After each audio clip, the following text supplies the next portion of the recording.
Majelis Rakyat Papua Barat resmi mendaftarkan yaitu gugatan sengketa kewenangan.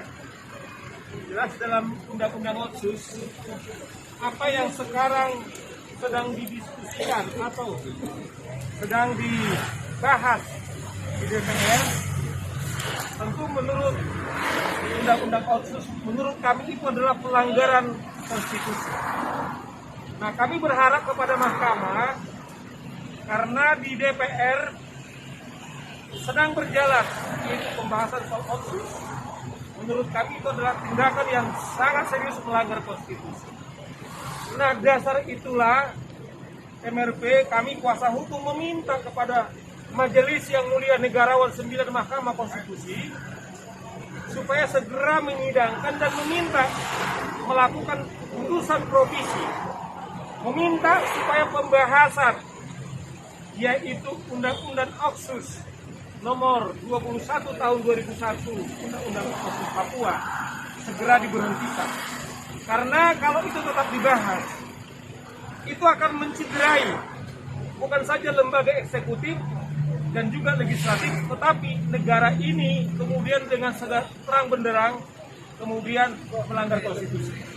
Otsus Papua itu lahir adalah karena kesepakatan negara, bukan karena diminta oleh bapak-bapak ini atau ibu-ibu ini, tetapi negara memberikan sehingga itu bentuk undang-undang. Jadi kalau pemerintah mengatakan menggunakan pasal 5, saya pikir itu adalah digunakan untuk hal yang normal, bukan kepada otonomi khusus seperti Papua, tetapi itu berlaku kepada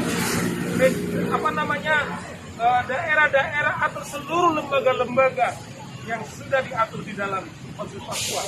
Otsus Papua mengatur dengan undang-undang konstitusi kita, yaitu pasal 18 jelas di sana. Sebab kalau ini tetap dibahas, sesungguhnya otonomi khusus itu sudah bubar dengan sendiri. Sebab kalau mereka bisa membahas 2 pasal, barangkali tidak berbeda membahas 20 pasal atau membahas semuanya, berarti DPR kemudian dengan pemerintah sesungguhnya sudah menafikan otonomi khusus.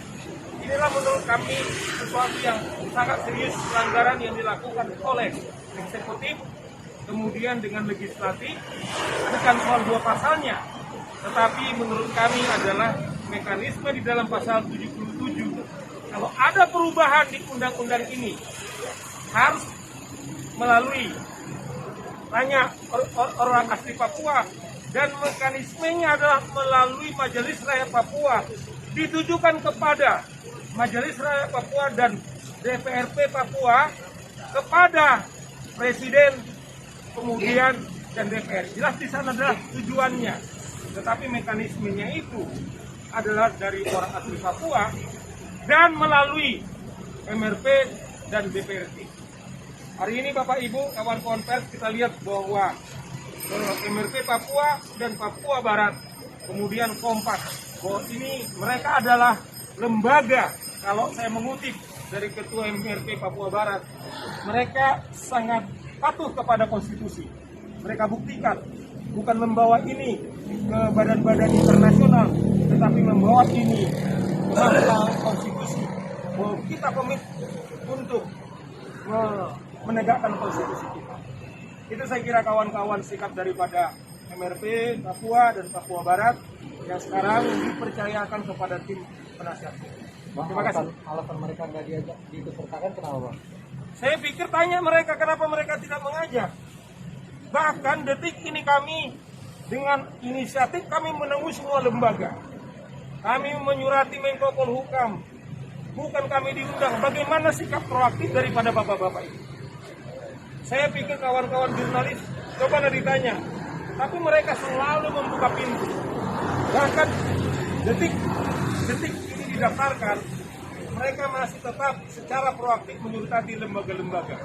Nah, itulah kami prihatin bahwa kita tidak tahu apa penyebabnya, kenapa kemudian lembaga-lembaga itu tidak proaktif untuk taat perintah daripada undang-undang.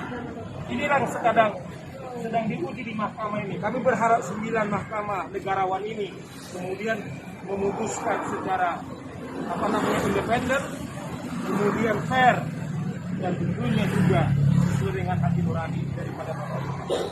Ketua-ketua ini sudah pernah dihubungi nggak, Bang, untuk diajak oleh Itu DPR? adalah Pak Ketua yang jawab. Iya, Bang.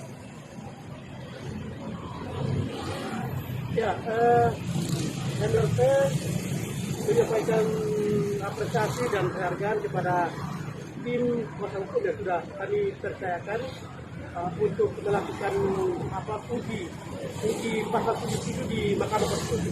Dan hari ini sudah daftar dan mewakili dari tim tadi Bang Saud sudah menyampaikan. MRP pada prinsipnya dan berpandangan bahwa untuk perubahan undang-undang ini harus diusulkan oleh rakyat Papua. Itu usulnya dari rakyat melalui MRP dan DPRP, barulah kami akan sampaikan kepada pemerintah dan DPR RI. Itu sesuai dengan peraturan perundang-undangan. Itu amanat dan perintah Undang-Undang 21 tahun 2001 seperti itu. Tetapi kemudian proses dan diskusi yang dilakukan oleh DPR RI hari ini untuk perubahan kedua hanya dengan 2 pasal, itu berarti sudah mencederai konstitusi kita, terutama di pasal 77. Makanya MRP dan MRPD sesuai dengan aspirasi dari rakyat Papua untuk memastikan pasal 77 masih berlaku atau tidak. Dengan santun sebagai warga negara Indonesia yang baik, kami datang uji pasal 77 di Mahkamah Konstitusi.